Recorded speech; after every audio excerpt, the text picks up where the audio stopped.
Pjesa më e madhe e vërejtjeve për planin e veprimit për pakicat që i ka dhënë Bullgaria nuk janë dhënë në mirëbesim, ndërsa për ministrin e punëve të jashtme Timço Mucunski edhe mënyra e komunikimit është zgënjyese.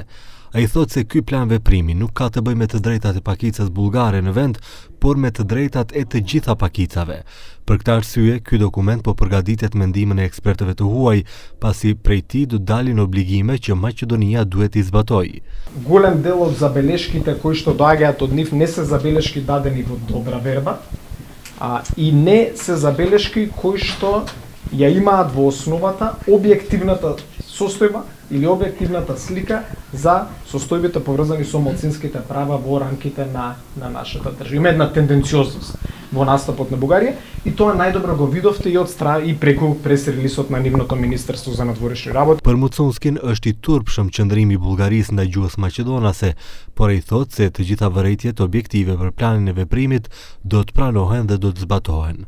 Aktualisht po analizohen të gjitha vërejtjet e pranuara lidhur me planin. Така да мораме да разграничиме помеѓу тоа што можеме да го примениме и тоа што не можеме да го примениме, бидејќи утре ќе го објавиме овој документ. И замислете, во него има нешто кое што оваа држава не може да го примени.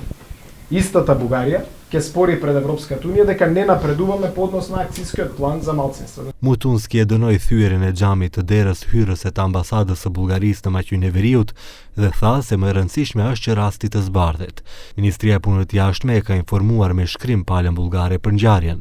Ndërkohë, Ministria e Punëve të Brendshme e ka gjetur dhe e ka arrestuar personin që theu xhamin.